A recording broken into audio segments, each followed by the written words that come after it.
Welcome back, everybody. We got a fun special guest today. This is Wink. This is when you say hi or something. Hi. So we are going to see about flattening a slab.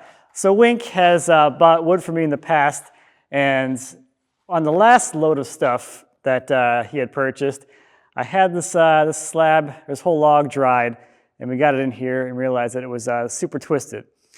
So a lot of people ask me, like, why do you bother making sure everything's nice and flat when you have things drying? Well, it's because of what we're about to show you, is that whatever you put that whole stack on, it's going to conform to that. So unfortunately, this is one of the logs that was at my old house. I moved it here, and guess what I never ended up doing? I never got it put away properly. I left it sitting on some dunnage out in the field in a nice twisted position, and it's super twisted. Oh, I didn't realize that. I thought it twisted in the kiln. It might have gotten worse. Yeah. But it was, when I put it in there, I'm like, oh, it's not quite perfect, but maybe it'll kind of settle out. And did you have a big load on top of it? No, that's as tall as the whole stack can be for the whole cart to go in, I think. I think that was by itself. But that was, I filled the whole dehumidification kiln, so it's a 40-foot container. Right. So it was that was the one on the end, and then there was 3 other stacks in front of it. But it was all on its lonesome, so it was free to twist further. If it twisted, I don't know if it twisted more. Okay. It definitely did not get better. Okay. But at some level, it's Cremona's fault rather than... It's 100% my fault. So it's a good example, a good actual real-world example of why I take so much care into making sure these things are nice and flat and drying on a level, flat surface, or not. It doesn't have to be level. I don't care what gravity's doing. I just care that the surface is flat, so as it's compressing down, it's not bowing or cupping or twisting. The twist is the worst. The twist is a silent killer. Yeah. So we're going to dig this thing out, and we're going to see just how bad it is, how big it is. I don't think we said it yet. We're going to try steam bending this thing into not bent. Unbending. Make it a usable piece of wood again. Unsteam bending is what we're doing today. You can start getting a feeling again about how much twist there is. Oh, it's bad. You don't want to do the whole log? Maybe we'll do like 2 or something. Okay. Maybe that might be a good idea. This side's up like 3 inches. Easily. Or that side's down 3 inches. I can't tell which. Does the twist get worse across the log? No, it's the same all the way through. They're all geometrically identical. Okay. Let's take the top one then.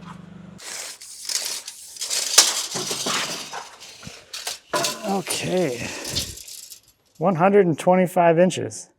So 10 foot and 10 foot 6 basically. Mm-hmm. And then on the width, we're gonna be back into like, we got that nubbin sticking out there. It's probably like that. Let's say all of 5 feet for the box. Well, more. Yeah, we're gonna have some buffer room on the outside, but. And might even go 5.5, eh? I was thinking like 6 foot Good. wide. Yeah. And then 6 foot by 10.5. Yeah, pretty close to that. You want to have some extra room so it's not hard to get in there. Yeah, for the steam. Yeah, machines. So probably 11 feet long by 6 feet wide. Yeah. That's hard now because you can't even see all the fun stuff in there. Well, you need some. It's tempting to do the Cremona bucket treatment. Well, we don't have to. We can go. This is slab number 9. And roll the footage of the bucket toss. Right. And we can also look back at the records and see what slab I claimed. I'm pretty sure it's this one. If we separate the stack right there at it, yeah, I'm sure it's this one. It's 3 inches thick. Yeah. Or a little bit under, maybe 2 3/4 or something. It looks a little thinner out here.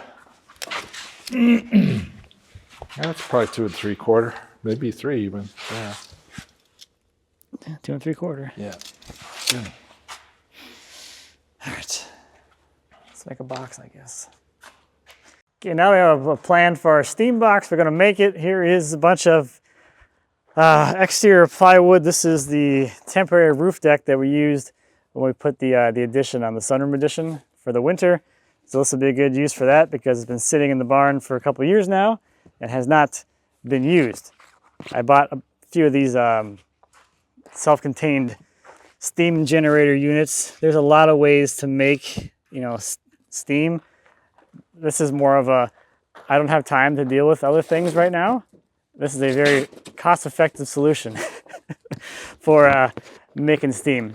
I got 4 new ones. I have the one that I had from before that we'll use, and hopefully there'll be enough steam, but we're gonna make a, what was it, 11 by 6 box? Yeah.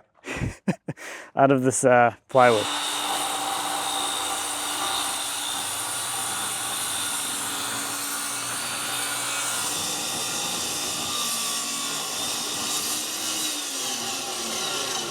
Yeah, that's good. We can lay them on the floor and then we can screw them together. Yep. Let's do like 1 and 2. It's going to be long. Let's do them this way. Yeah. Yeah. Come all the way over here, back here, and then this will go the next one. Yeah. Yep, that works.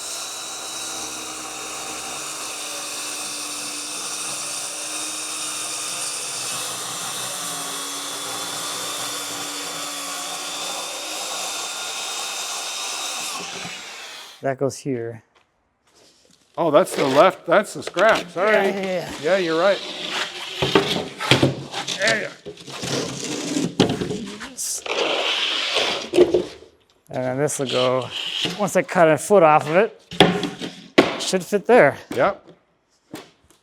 Ish, roughly. Yep. So we're trying to figure out how tall to make the box to fit ideally 2 slabs in. So we need to know how much twist there is for all the dead space that the twist is going to occupy. So here's some winding sticks. I've never seen anything that insane. So we have decided that if we want to do 2 slabs, that our box needs to be somewhere around 16 deep to facilitate the dunnage for dropping the slabs into the box and having some airspace on top. The thickness of the slabs plus their inherent current twist. So the box is going to be 16 inches deep. That's where we're at with this. You good? Yeah.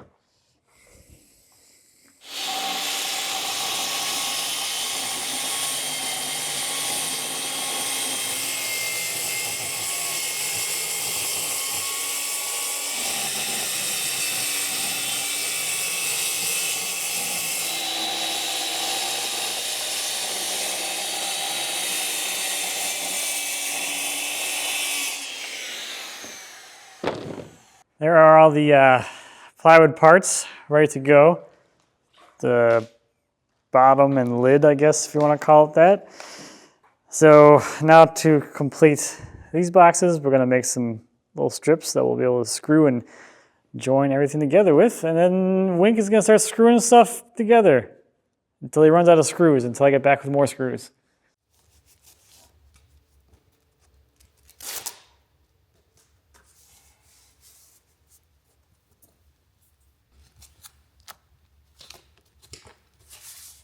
All right, so this is the top. See, I cut it short there because I thought the side would come in. I guess we could. I mean, it's a box for steam. Yeah. for one gnarly piece of wood. Yeah, I think we got to turn off our brains for this thing, I think. I know, it's like...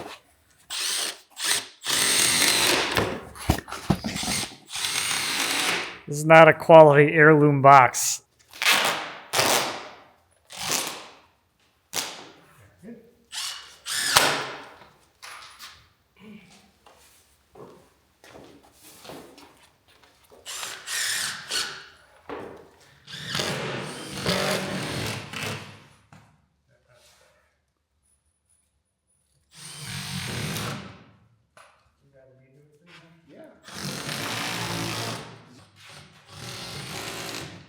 Here's my Halloween decorations. What do you think?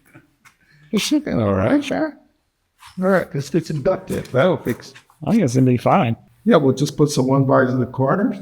Yeah, I'll stiffen those corners up, and then we'll just have the seam. So we can lay this on top of it, and then we can butt the strips up into the bottom, tack them in place. So make our line around the top perfect. Oh yeah. So it doesn't matter if they're all over the place. Do we have enough width? I don't know, we got those. I can make more. Okay.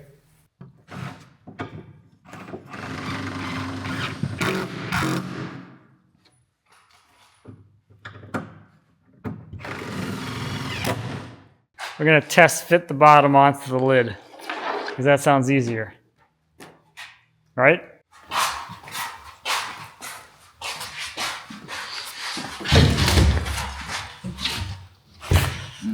I'm at the edge. That would be good. That could be our drain hole. Because you gotta have a drain hole to get all the water out. You're right. Yeah, you do. Really? Yeah, all the condensation has to drain out. So that, you know what? This is the perfect gap for our condensation drain. Because it looks pretty good everywhere else. The steam goes up, right? Yeah, This is on the and this is touching. So I think when we put this lid on, we just run a few screws just to keep it in place, help seal the bottom. Yeah, it's touching everywhere. 3 o'clock now, so we want to start steaming at like 5, and then Yeah. what time are we doing this at 9 again in the morning when I get back from the kids? We put it in the forms. So it's in the steam box for No, wait 18. till like noon. noon. So you want to leave it steaming for 18 hours? I don't know, but that's what I was thinking. Longer the better. Okay, well, It's not going to rot. this just seems like a lot of refilling, that's all. Yeah, but that's what I'm here for. Okay, I mean, just make sure you know what you signed up for. Okay. Watch your prickly bits.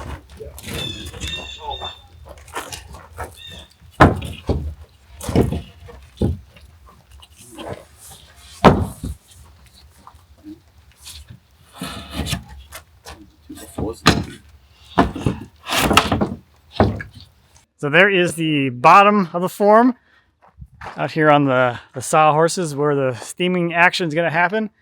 We're going to get these slabs ready to go and set them on there next. There is the giant lid. Need this. And then back here, we got the slabs ready to go. We're going to put these 2x in the middle so that the steam can actually get to both of them. And then we'll be able to pick both slabs up and stick them out onto the bottom thing. Bottom? Bottom of the box? The bottom of the steam box.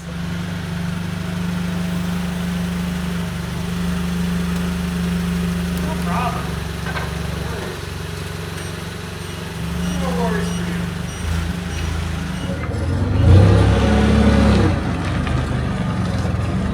Right about there, it's good. I think. Let me look good.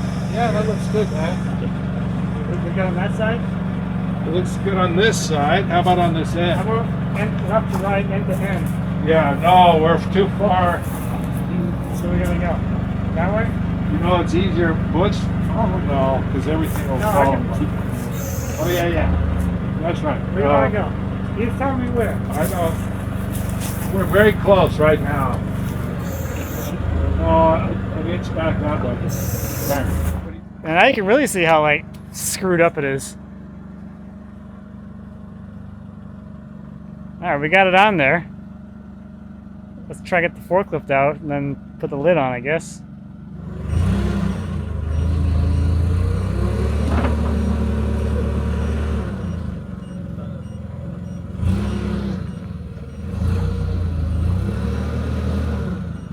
Getting the lid ready to go on.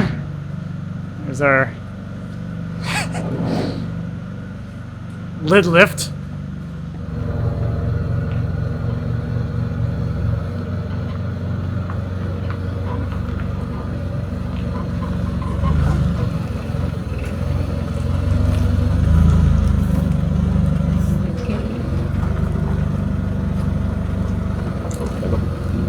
I'm as far as you know, guys, I can go now. I think you're far enough. Come on down a little bit. You got to come over this way. About. There you go. Keep coming down. Looking good on this end. Try to come this way a little bit. If you can't come up anymore. I can't just forward or We can. We can bring it forward. That's I know we do something. Yeah, you guys both have to kind of pull that way in. Like you're going down. Yeah. Yeah. How are you left or right way? Good. Really? You got like an inch and a half down here. You have an inch and a half. I could use a little bit. I'm gonna let it down slowly and you guys just kind of Yeah. finesse it. Yeah. We'd have to finesse it. More finesse. No, we're good. I mean, I don't know where it's going. I gotta come over your way a little bit. Yeah. How much? Like right there. That's perfect. How's your side, Wade? Pretty good. Within, How's your good, huh? within striking distance. Yeah. Yeah. You just got to watch when we push on it to get it screwed in. You don't want to knock the whole thing down. Still side, huh? What? This is an actually side thing. At least this corner is. Yeah. You got some there, but still? My corners, no, I'm good. I'm about a half inch now. Just don't move it too much side to side. There is the box lid onto the box with the slabs in it. So next we can get the steam generators kind of plumbed in. I haven't introduced him yet. That's Butch. First we need to screw. Ugh. All right, so I'll put this thing down for real. And get the heck out of here. Yeah, we're unboxing the steam kits. Comes with a plan for a steam bending box. Psh, plans. There's a lot There's of for our money on this one. their steam hose. Oh yeah, we get the latch set for the box. And then the steam generator. Okay. Yeah, we cut the hoses off a little bit shorter. We got a 7/8 hole. Got 4 of them. Kind of towards the end of each side, towards the bottom, and the hose just goes right in there. Now I just got to power up all 4 of these things just to get some water in them and see what happens.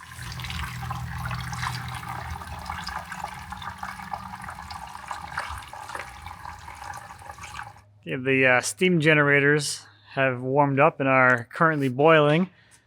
So there is steam pumping into the box. You can see all the steam rising out of this corner here. There it is.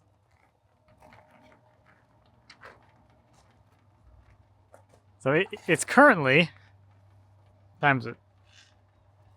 6 o'clock.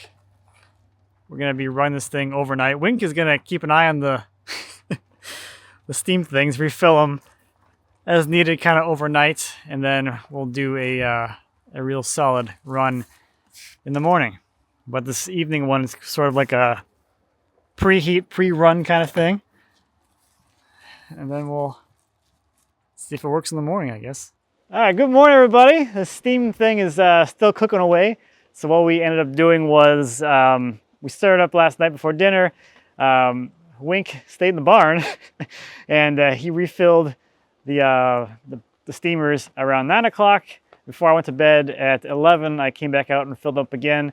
And then he said he was up again at 3, refilled them, and then he's been up solid since 6:30. These things have been running nonstop since then, and it's almost noon right now. So we're planning on letting these run until they run out. So probably about another hour, and that should get, there's a lot of moisture in there. We've burned through. Let me show you how much water we've used. There's the garbage pail that we've had filled up with water to, somewhere in that range. And it's all the way down there. This thing was pretty well full as well. I bet we boiled off like 40 gallons of water already. Yeah, that's about right. With these little things. Also, we had the spare, which I was planning on swapping out. We never really got around to that, so I just hooked it up this morning. So now we have all 5 of them running nonstop into here. So we just have the form to get set up. Before that though, Wink is gonna show us some of the stuff he's made over the years from some of the stuff that has been sent out to him from here. Yeah, so the first projects I did with your slabs were a couple of projects with those elm slabs that we had. I bought from you some paired elm slabs that were from the same cut with they were 2 separate slabs because the center had rotted out.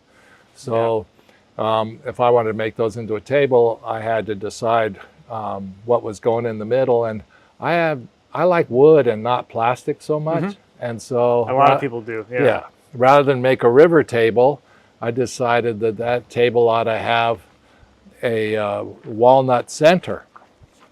So I decided that I'd better see what the profile looked like when I started peeling away the worst of the rotten bits of the elm. And that led to a profile that I needed to approximate. I remember spending a few minutes on the phone with you trying to figure out exactly how to do the template. Yeah, you had all kinds of angst about what am I going to do here. Yeah. So it was a fun problem-solving experience. Yeah. A problem that was not mine. Exactly. The best that kind. Was the best kind. So anyway, that's when I ended up building the first of those tables of the elm with a walnut center, which was formed to follow the contour of the rot in the center of the elm log. And then I put that on some legs that we had around. Then we had some other legs around that needed a tabletop, so I took another piece of the same elm, and rather than mess with all the angst and all the mold, all the forms and everything that went into routing out the walnut insert on the first one, I just thought, well, let's see what happens if we just cut it straight. And I put a piece of cherry inside. I'm not as happy with how the cherry and the elm talk together. The cherry and the walnut really interact well, I think. Anyway, so I made the second table, and I was up visiting my sister, and I had just installed for her a table that I made with my brother-in-law, which was a huge redwood slab that had some butterflies to stabilize a crack, and bow ties, I should say. I wanted to make them butterflies, but that's coming.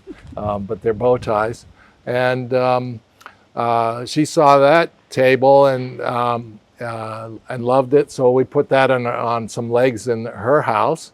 And then when my cousin was visiting there, we were having a little family reunion, and he started talking about this new house he was building, and he was going to have a floating staircase that was going to have 3 sets of flights of stairs on floating on a big metal structure, so a floating staircase. And I said to him, well, let's make each of the treads a different wood from North America. We ended up with 34 treads that he used. I made 38 of them, but a lot of them are from you, Matt. Some of the most beautiful ones, the pecan came out beautifully. It has a wonderful story. That's the log that drove up from Alabama, I think. It's from Mississippi. Mississippi, okay. Yeah, right from the Gulf Coast. Yeah. All the way up. That was Phil and his son Harry. They wanted to go on an adventure. I think Harry was like a junior in high school at the time, but they were looking for a father-son adventure thing. So they loaded up a trailer full of logs. And he just happened to have a trailer that would carry those logs? Yep, he just happened to drive it up as a fun thing to do in November. Wow. And being from Mississippi, they weren't quite prepared for the weather we have here in November. It's colder than they ever experienced. So they got up here the night before. They stayed at a hotel, and the next day their truck wouldn't start because down there they don't have glow plugs or any like block heaters. Right. What was the temperature overnight? Not that bad. It was maybe like 20s, low 20s. So it wasn't really that maybe cold. high teens or something overnight. But they spent all morning. I think they didn't get to my house until 1 o'clock, and they were like staying like 3 miles from my house, So it took them all morning to get the truck going.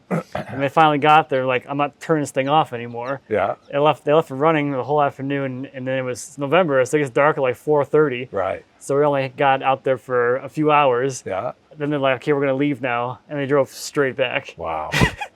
So that was the pecan and that southern live oak. Yeah, same from them? trip. Yep. Yeah. Yep. And the southern live oak. Wow, that's beautiful wood. It's gorgeous. And yeah. it has this yellow Yeah. on the sapwood that is just crazy. And it has the most bizarre, crazy, gnarled grain I've ever seen too. Yeah, yeah. So those remember they were cut a little. The thickness I needed for the treads Yes. was a finished thickness of 2 1/4 inch. So given that most treads, I mean most slabs are cut at about 10 1/4, I was up tight against it.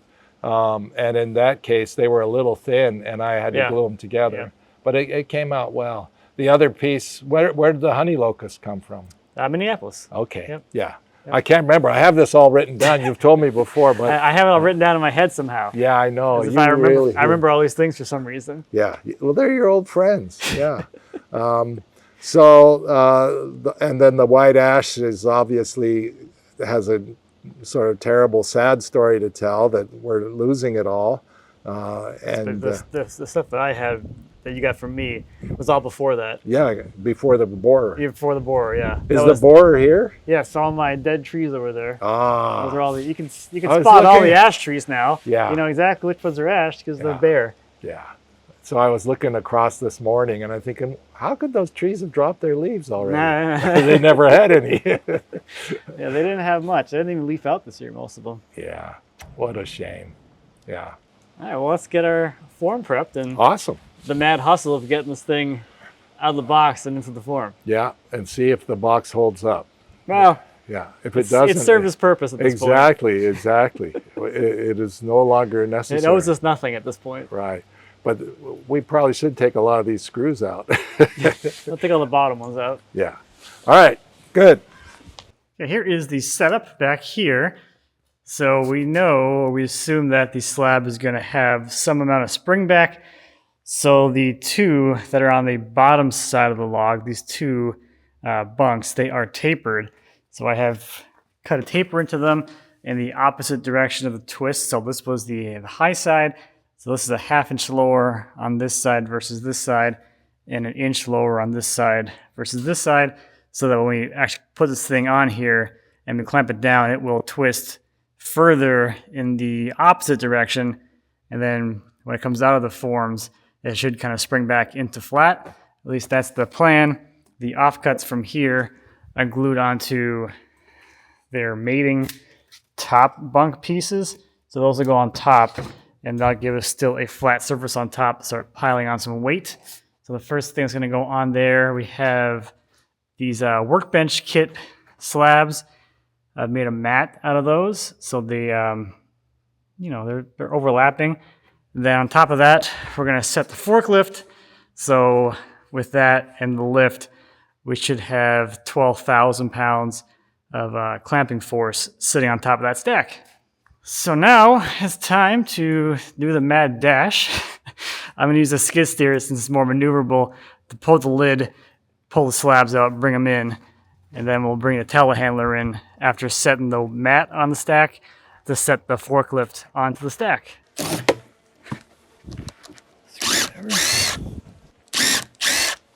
Right. All right, you ready? You think? Yeah. I'm going to start everything.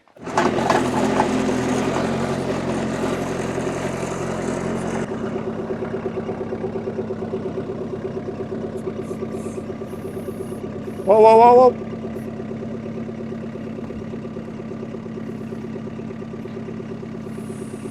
Worked once.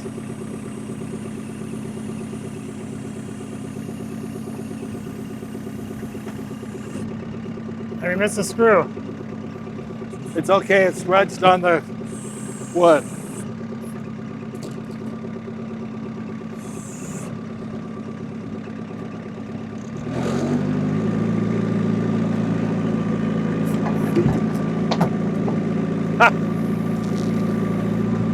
Oh, it survived.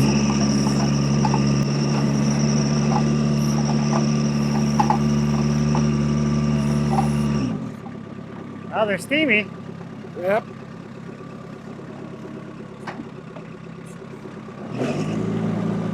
Let me get ahead of you.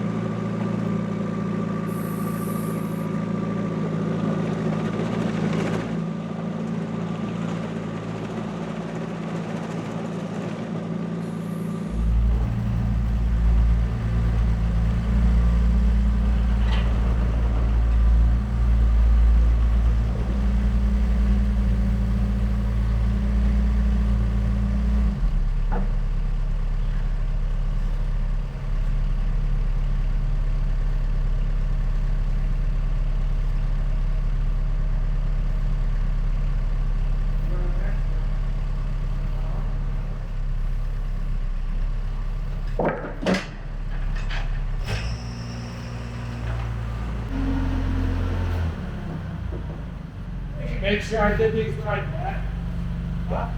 I put the thicker side of these conduits down here, right? Yep, that's right. Yeah, this. Alrighty. Good. So. Did you go to the forks yet? Bring your this more this way a bit. That's good. Wait, that close enough to you? I'm coming another 6 inches forward. Yeah. Yeah. Yeah.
Well, we did it.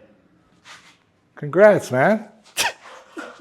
We did something. I don't know. You could see it really flexing in. Oh, I was. Yeah. Time flies. It's already been 2 weeks.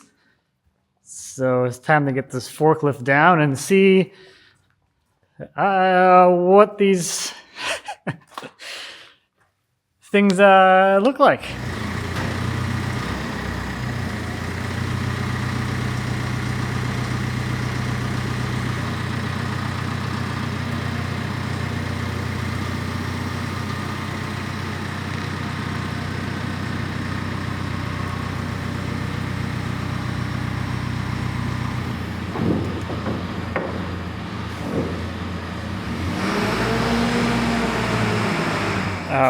That's surprisingly good. There's no spring back on really any of the stuff like out here. We're still contacting all of these pieces over here.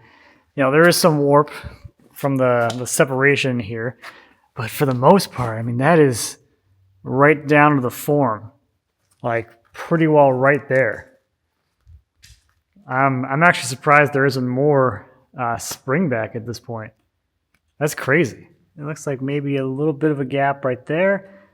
But I mean, compared to where we started, those things are crazy flat. So I'm going to remove these, tapered pieces out of there. I want to get these things down onto a single flat platform and then stack some stuff on top of them again to let them sit a little longer to further dry. I'm going to open this up and we'll get a moisture meter and see what the moisture content of these things are. versus the ones that have been sitting in here.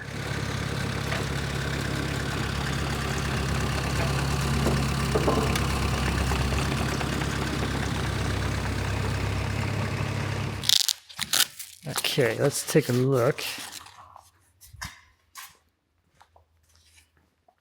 Let's go to the, it's going to be our baseline first. 12. Okay.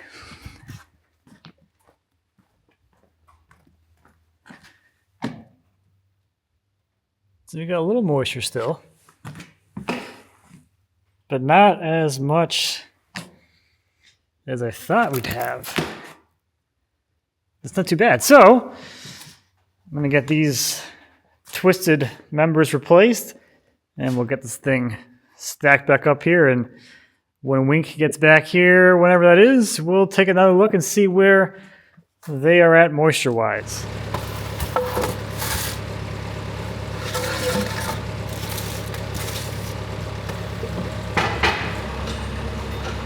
All right, Wink is back from his cross-country, well, halfway back, I guess. That's why I'm not back yet. Not quite back home yet. He's halfway back home from Boston.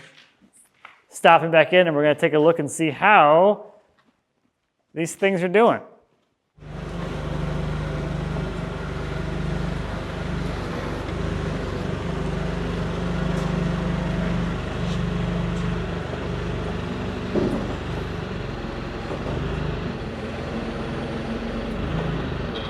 What's that weigh, you reckon? Huh? What does that weigh? I don't know, like a ton? Yeah. Maybe 2,000 pounds? Not much. I was thinking a little under a ton, but pretty close. Less than this forklift. Yeah. What's the forklift weigh? 11,000. Where the heck is that thing? Where'd it go?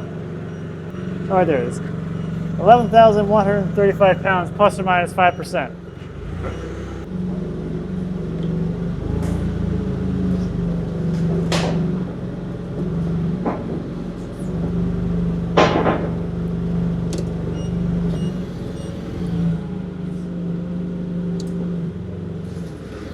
Do you want me to pull on it? I'm just trying to make sure I'm not going to hit one of the bunks here and get stuck. All right. Whoa. Like that. Yeah. Yeah, this is a lot better. Yeah. Let's see. Yeah, it looks like a normal slab now. You can see why there was so much tension in the wood. There's so much going on in this thing. 10. 10 is our magic equilibrium number. 10 is? 10 is the current equilibrium because I don't feel like changing this for maple. 14. So it's still about 4 high. Still high, yeah. Yeah. And so Wink wants to flatten this thing a little bit before he puts it on his truck to take home. I mean, aside from this limb being way up high, which we kind of knew already, I know this thing kind of curves down.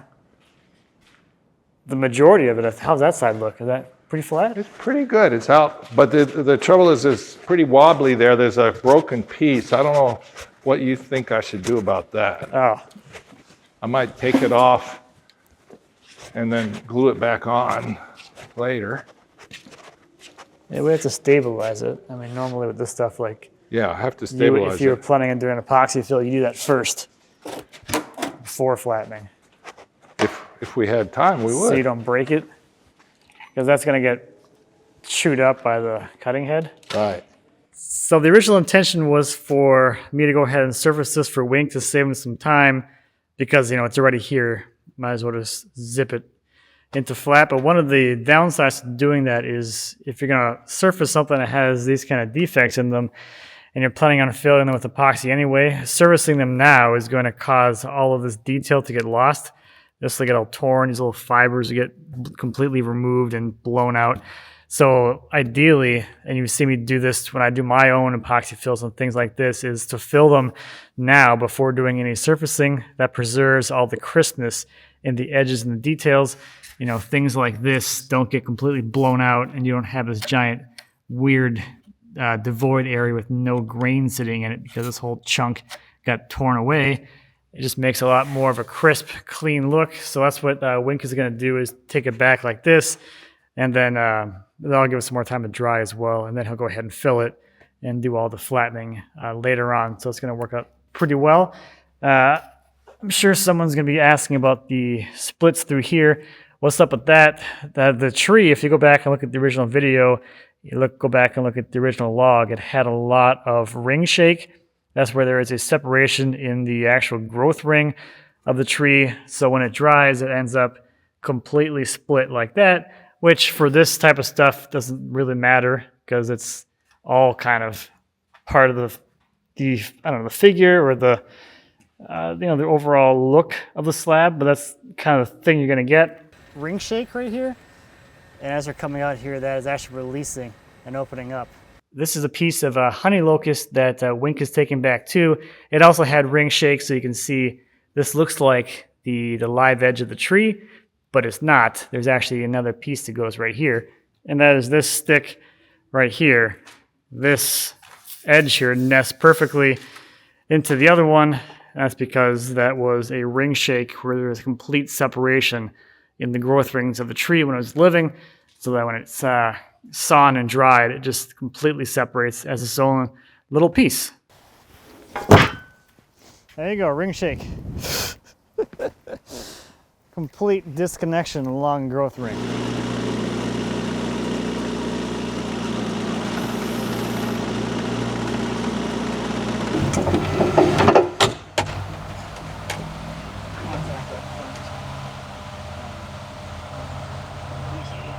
I'm going to contact the front cross rail gate here. Yeah, so we're going to get off.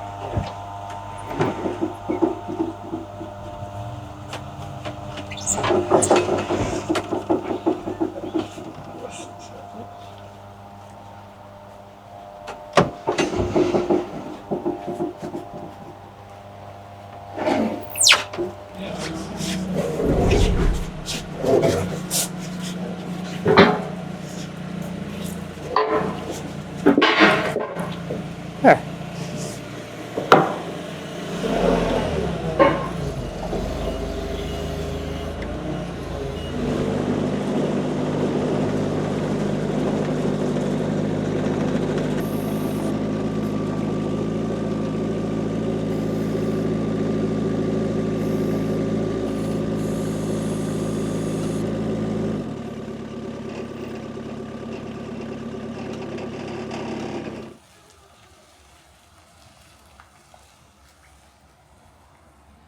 Goodbye, Slabs and Wink.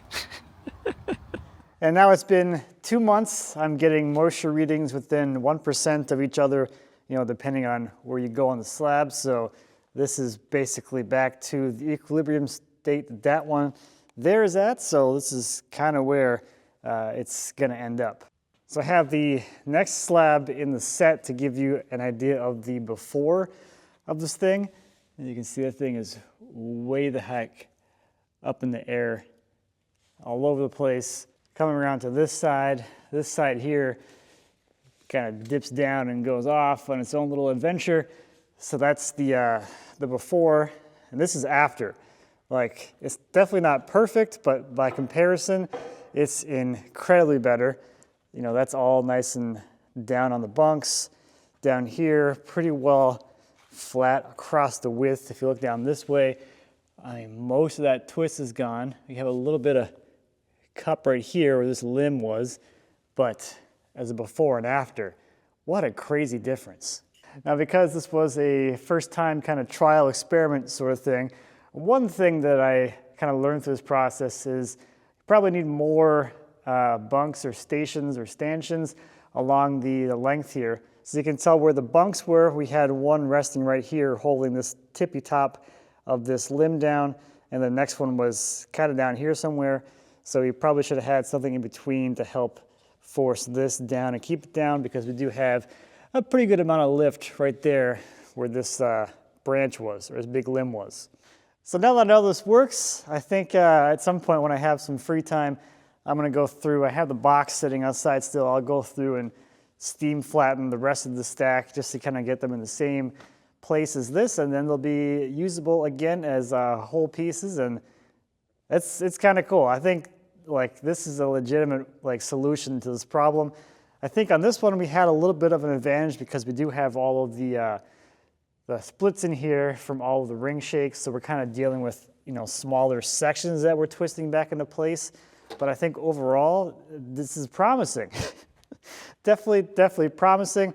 Of course, this goes without saying that if you stack and dry your stuff correctly the first time, you can skip all this BS and just go straight to using your stock and not have to build a giant box, steam them for like 24 hours.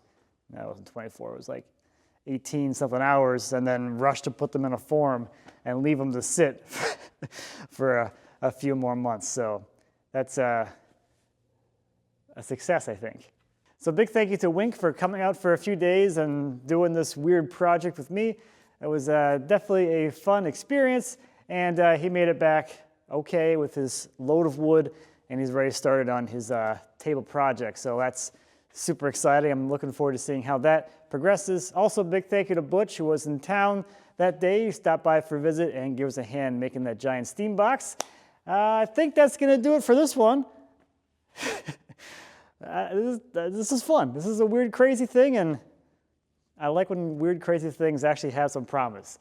So thank you, as always, for watching. I greatly appreciate it. If you have any questions or comments on steam flattening slabs for whatever reason, please feel free to leave me a comment. As always, I'd be happy to answer any questions you might have. And until next time, happy woodworking.